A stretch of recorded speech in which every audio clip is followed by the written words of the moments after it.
प्रदेश का उद्योगपति दुखी है, प्रदेश का किसान दुखी है, प्रदेश का मजदूर दुखी है और यहाँ तक कि अफसर भी दुखी हैं। बद्दी के अंदर, बीबीएन के अंदर जो खनन माफिया और भ्रष्ट अधिकारियों की जुंडली,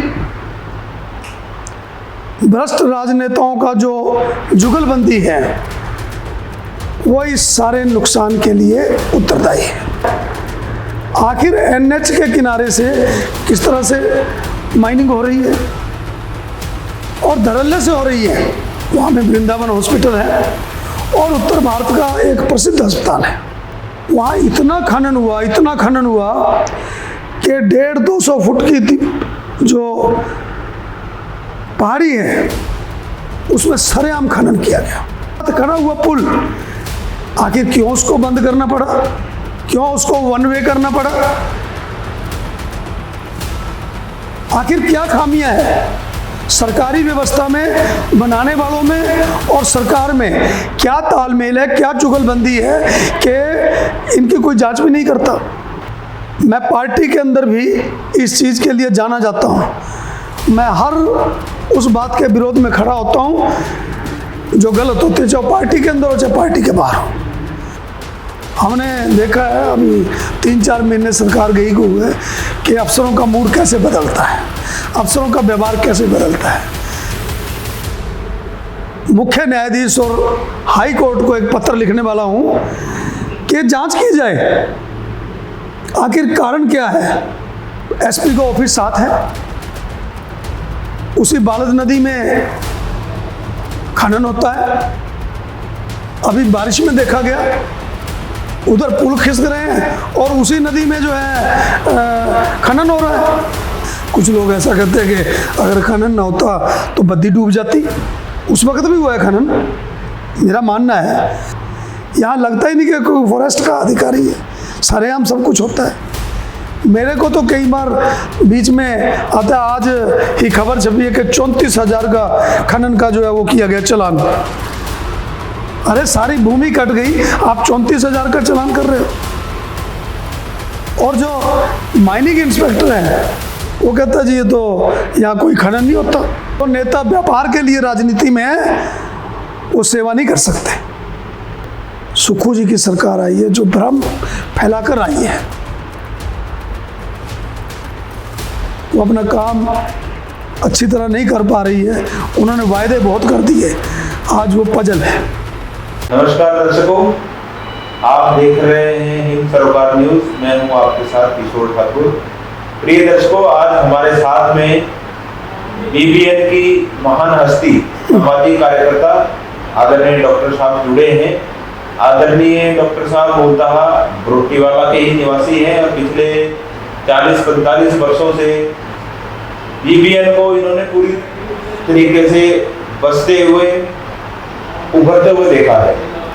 पिछले सप्ताह 8, 9, 10 जुलाई को पूरे हिमाचल में एक प्राकृतिक आपदा आई है जिससे शायद ही कोई घर बच पाया हो, जिसका छोटा या किसी का बड़ा नुकसान ना हुआ हो, यहाँ तक कि बहुत सी जान माल की हानि भी हुई है। तो उसी परिप्रेक्ष्य में आज जानेंगे हमारे बीबीएन क्षेत्र में भी करोड़ों का नुकसान हुआ है। तो आदरणीय डॉक्टर साहब से हम जानेंगे कि बीबीएन का क्षेत्र जो उभरता हुआ एशिया का सबसे बड़ा औद्योगिक क्षेत्र है, यहाँ पर कितना नुकसान हुआ है, किसको हम दोषी ठहराएंगे। क्या ये प्राकृतिक आपदा थी या कुछ मानवीय भूल भी है जिन कारणों से हम अपने केवल हित के लिए प्रकृति से छेड़छाड़ करते हैं। डॉक्टर साहब, आपका हिंद सरोकार न्यूज चैनल में स्वागत है। धन्यवाद जी। बद्दी अपने आप में एक नाम छोटा है, लेकिन बद्दी का नाम बड़े परिदृश्य में देखा जाए, आप दुनिया के किसी भी कोने में चले जाएं, बद्दी को लगभग सभी लोग जानते हैं। पिछले दिनों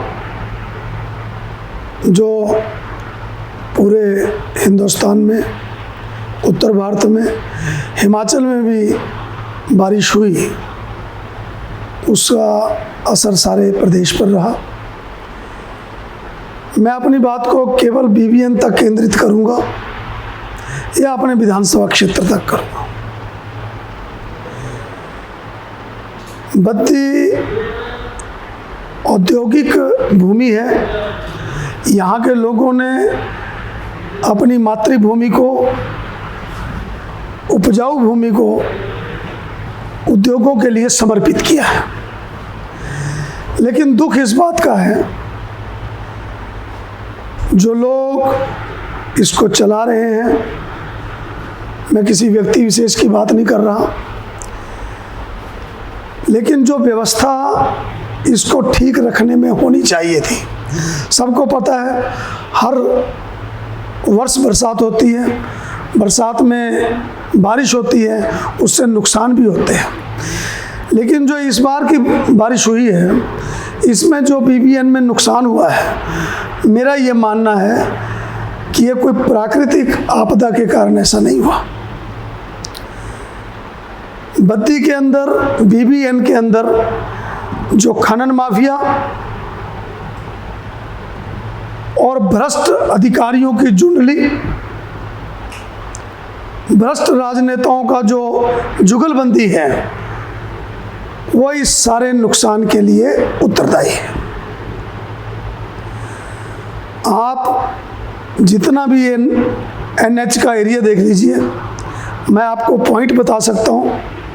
आप ली मेरिट होटल के पास जाइए, ली मेरिट की जो दीवार है, उस दीवार के नीचे बिल्कुल जड़ तक खोदा गया है। क्या कारण है?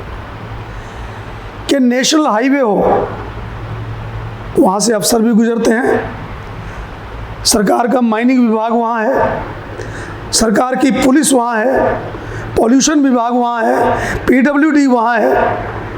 आखिर एनएच के किनारे से किस तरह से माइनिंग हो रही है और धड़ल्ले से हो रही है।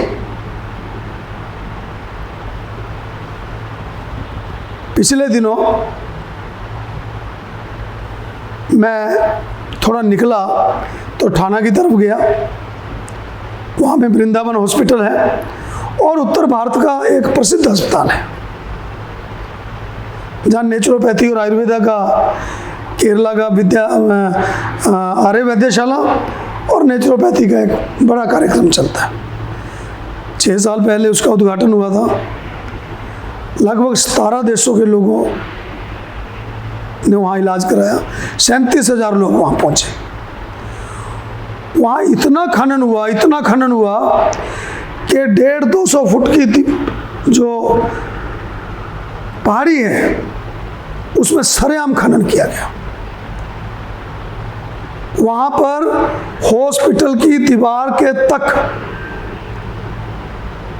इसी बरसात में सारी पहाड़ी खिसक गई। और पहाड़ी क्यों खिसकी? नीचे उद्योग विभाग की जमीन है, कुछ सरकारी जमीन है, कुछ लोगों की भी जमीन है। ठीक है, अपनी जमीन की कोई खुदाई करता है, लेकिन खुदाई का भी एक तरीका है, एक पैमाना है कि कितना किया जाए। इंडस्ट्री में बड़ा भारी, इंडस्ट्री की दीवारों के साथ, स्कूलों की दीवारों के साथ, अस्पतालों की दीवारों के साथ और नदियों में पुलों के साथ। क्या वजह है? एक पुल जिसका 1978 में जनता पार्टी के शासन में शांता कुमार जी के समय में निर्माण हुआ, वो 45 साल से खड़ा अपनी ईमानदारी का सबूत देता है। और उसी के साथ खड़ा हुआ पुल, आखिर क्यों उसको बंद करना पड़ा? क्यों उसको वन वे करना पड़ा? आखिर क्या खामियां है सरकारी व्यवस्था में, बनाने वालों में और सरकार में? क्या तालमेल है, क्या चुगलबंदी है कि इनकी कोई जांच भी नहीं करता? एक प्रश्न पैदा होता है डॉक्टर साहब, आप राजनीतिक व्यक्ति भी हैं, पिछले 40 वर्षों से शुरू से ही एक ही पार्टी से जुड़े रहे हैं। आपने अभी जो प्रश्न उठाया, जो नया बालक पुल का में ब्रेक आया है, वो देखने में आता है कि पिछली सरकार आपकी भाजपा की सरकार रही है, उसी दौरान उस पुल का निर्माण भी हुआ, उसी दौरान उसका शिलान्यास भी हुआ, पूर्ण भी हुआ लगभग 5 वर्षों में। तो इसमें हम किसको दोषी ठहराते हैं? ठीक है, मैं भारतीय जनता पार्टी का कार्यकर्ता हूँ और मैं गौरवान्वित भी हूँ। मैं पार्टी के अंदर भी इस चीज़ के लिए जाना जाता हूँ। मैं हर उस बात के विरोध में खड़ा होता हूँ जो गलत होती है, चाहे पार्टी के अंदर हो चाहे पार्टी के बाहर हो। लेकिन मेरा प्रश्न केवल एक सरकार से नहीं है, सरकारों से है, सरकार की व्यवस्था से है कि जब काम होता है तो बड़े बड़े अफसरों की टीम है, योजनाकार हैं। अब ये पुल बना है, उसमें PWD भी का SC भी होगा, एक्शन भी होगा, चीफ इंजीनियर भी होगा और पूरा BBNDA था जिसका पैसा इसमें लगा है। आखिर इतने नज़दीक सब घूमते हैं, क्यों उनकी पकड़ नहीं होती? 5-7-10 करोड़ कुछ ना कुछ तो इस पर लगा होगा। उन करोड़ों रुपया जो सरकार का हमारा पैसा है, हम लोग टैक्स देते हैं, चाहे दुकानदार है, आम आदमी है, उसका पैसा पुल में लगता है। आखिर क्यों पुल जो है 3 साल के अंदर, 4 साल के अंदर, 5 साल के अंदर खिंचता है? SP का ऑफिस साथ है, उसी बालद नदी में खनन होता है।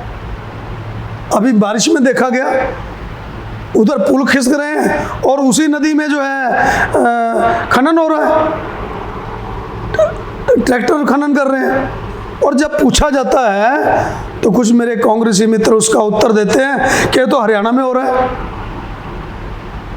वो पुल हमने बनाया है, हरियाणा की बाउंड्री तक बनाया है। सबसे बड़ा प्रश्न डॉक्टर साहब खनन का होता है। खनन आज भी हो रहा है, खनन पहले भी होता था। पहले भाजपा की सरकार थी, उस समय भी होता था।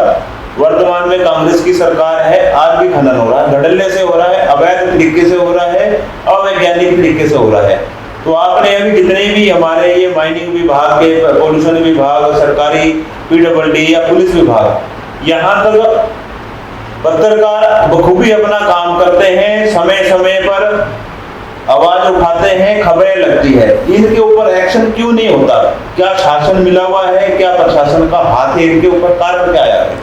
किशोर जी, ये सीधा साधा, क्योंकि जो ये बद्दी बरोटी वाला नालागढ़ है, ये राजनेताओं को भी, अफसरों को भी, अधिकारियों को भी और भ्रष्ट राजनेताओं को भी, ये एक, जैसे कहते हैं ना कि बरसात में गायें वहीं चरने जाती हैं जहाँ घास ज़्यादा होता है, तो ये इन लोगों के लिए एक चरागाह है।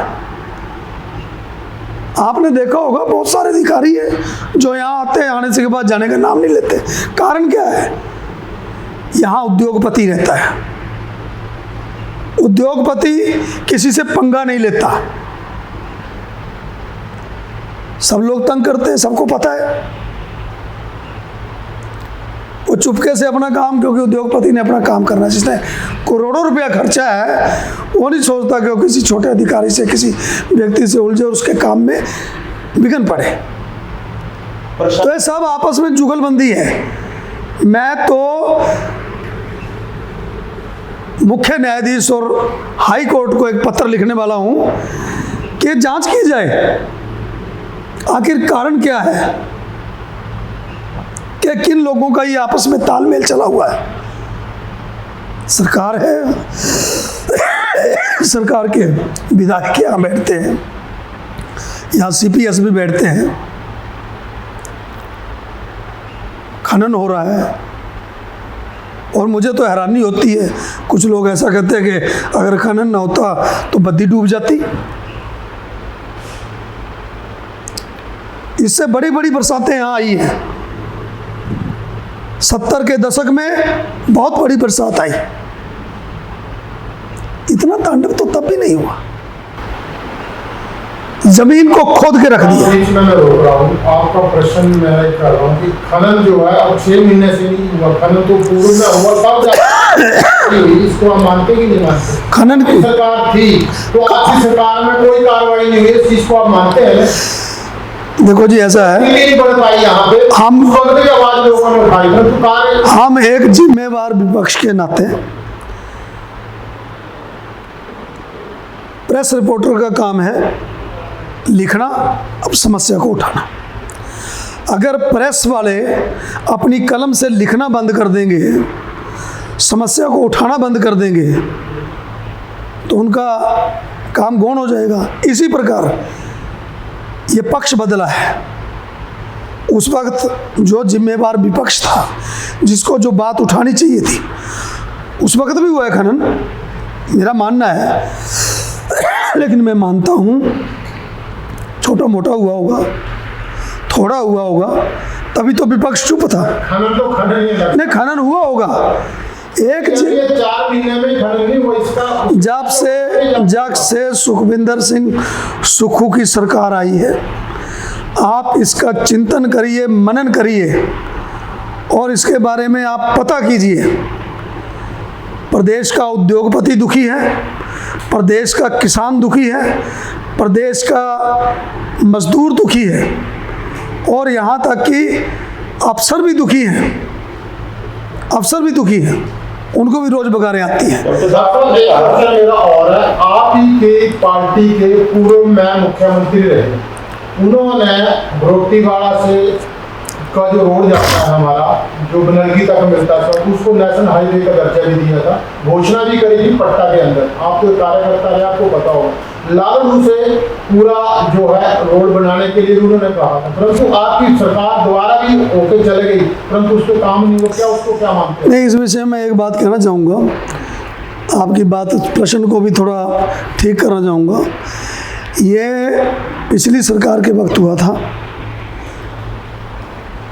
गडकरी जी ने जब हिमाचल प्रदेश के अंदर बहुत सारे रोडों को नेशनल हाईवे इस बनाने के लिए, इसको जो है चंडीगढ़ से बनलगी बड़ा रोड भी था और भी कई रोड, हाँ, उसी की बात। लेकिन उसकी उस वक्त जो सरकार ने, जो बीच में कांग्रेस की सरकार थी, जो उसकी कानूनी प्रक्रिया है,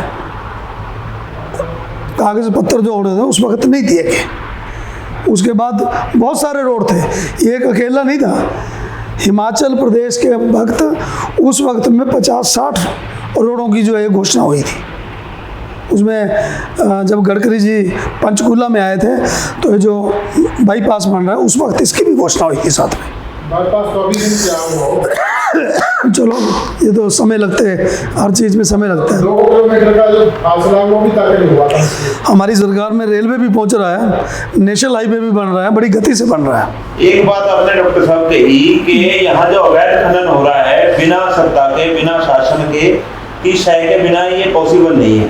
तो यहाँ पर जितने भी हमारे, हम जिनको ब्यूरोक्रेट्स मानते हैं, प्रशासनिक अधिकारी है, पुलिस, जिला एसपी यहाँ बैठते हैं, बीबीएनडीए इतना बड़ा डिपार्टमेंट है, अथॉरिटी है, उसकी सीईओ यहाँ बैठते हैं, एसडीएम यहाँ बैठते हैं। तो क्या ये इतने बड़े अधिकारी होने के बावजूद ये सारे सत्ताधारी पार्टियों के तरफ या उनके दबाव में काम करते हैं? कारण क्या है, इनके ऊपर एक्शन क्यों? मेरा ये मानना है, आज की डेट में बहुमत ऐसे लोगों का है जो बिना रीढ़ की हड्डी के हैं, जो केवल अपना मुफाद देखकर काम करते हैं। अफसर किसी सरकारी नेता से या सरकार से लाइन बना के रखना चाहते हैं, उसके विरोध में नहीं खड़ा होना चाहते। हमने देखा है अभी 3-4 महीने सरकार गई को हुए कि अफसरों का मूड कैसे बदलता है, अफसरों का व्यवहार कैसे बदलता है। लेकिन ठीक है, वो व्यवहार बदलें, लेकिन कम से कम जिसके लिए उनको श्रमिक पैसा मिलता है वो उसका काम करें। यहाँ लगता ही नहीं कि माइनिंग विभाग है कोई, कि माइनिंग अधिकारी कोई है। यहाँ लगता ही नहीं कि कोई फॉरेस्ट का अधिकारी है। सरेआम सब कुछ होता है। मेरे को तो कई बार बीच में आता, आज ही खबर छपी है कि 34,000 का खनन का जो है वो किया गया चालान। अरे सारी भूमि कट गई, आप 34,000 का चालान कर रहे हो। और जो माइनिंग इंस्पेक्टर है वो कहता जी ये तो यहाँ कोई खनन नहीं होता। लोग रात को करते हैं, मेरे पास स्टाफ नहीं है। आखिर सरकार किसके लिए, मंत्री किसके लिए? सब लोग यहीं घूमते हैं। खनन तो उन्होंने रोकना है। आप कहते हैं भाजपा के टाइम में नहीं हुआ, कांग्रेस के टाइम में नहीं हुआ, या भाजपा के टाइम में नहीं हुआ, सबके समय में होता है।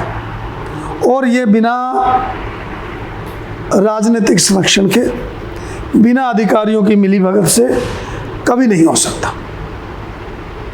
और राजनीति में मेरा ये मानना है कि नेता ये तय करें कि उनको व्यापार करना है या उनको सेवा करनी है। जो नेता व्यापार के लिए राजनीति में है वो सेवा नहीं कर सकते। और ये जो घालमेल है राजनीति में, व्यापार और सेवा, इनके बीच की जो दूरी खत्म हुई है, ये 10-20 साल के अंदर जो नेतागिरी में लोग आ रहे हैं वो व्यापार के लिए आ रहे हैं। सब पैसे का खेल है, इसमें परिवर्तन की जरूरत है। अंतिम सवाल डॉक्टर साहब आपसे पूछना चाहूंगा, इतनी बड़ी त्रासदी हुई है अभी तक के हमारे अपने 40-45 वर्ष की इतिहास में, तो हमने इतनी त्रासदी देखी नहीं है कि एशिया का इतना बड़ा, सबसे बड़ा औद्योगिक क्षेत्र एक टापू बन के रह जाए, किसी में किसी को कोई इमरजेंसी आ जाए, बड़ा अस्पताल यहाँ नहीं है, चंडीगढ़ जाना पड़े, वहां जाने से विवश हो जाए। यही नहीं, दोनों विधानसभा क्षेत्र की अधिकतर एरिया पहाड़ी क्षेत्र में है। पहाड़ी क्षेत्र 8 तारीख को बरसात शुरू हुई, 9 तारीख को पूरी तरह से बिजली से डिस्कनेक्ट हो गया। 9 तारीख से लेके रविवार से लेके वीरवार तक पूरे 9 पंचायतों में पहाड़ में बिजली नहीं थी, जिसके कारण पानी नहीं आया, बिजली नहीं आया। सबसे बड़ी संकट आज के दौर में हुआ दूरसंचार का। सब जो संपर्क होता है फोन के माध्यम से, किसी के फोन चार्ज नहीं हुए, त्राही मच गई। तो आप क्या समझते हैं, वर्तमान सरकार ने जितनी बड़ी त्रासदी हुई उसके ऊपर जो काम करना था, जिस तरीके से काम करना चाहिए था, तो क्या किया? सही था, सही तरीके से हुआ, उसमें कमी रहेगी? और अभी भी वही स्थिति है, कोई ज्यादा सुधार नहीं हुआ। इतना है कि गुरुवार शाम तक बिजली पहुंची, जिससे पानी की सप्लाई हो गई है, लोगों के मोबाइल चार्ज होने शुरू हो गए हैं। इसमें सरकार पूरी तरह फेल रही। आप कुछ प्रशासन ने थोड़ा ट्रैफिक के बारे में कंट्रोल करने की कोशिश की, लेकिन पहाड़ी क्षेत्र में बहुत बुरा हाल रहा। जैसे आपने भी कहा, कुछ और भी लोग बता रहे थे, देश का दुर्भाग्य है, हिमाचल का दुर्भाग्य है कि चांद पर हम यान भेज रहे हैं, हम चांद से कांटेक्ट कर रहे हैं, वहां पर अपने व्यक्ति भेज रहे हैं, लेकिन हमारा ये प्रदेश, हमारे गांव जहां 5-5 दिन बिजली ना आए, भोगड़ी पंचायत है, पहाड़ी क्षेत्र है। अब ये बताओ, जहां 5 दिन से पीने का पानी ना मिला हो, आखिर सरकार कहाँ है?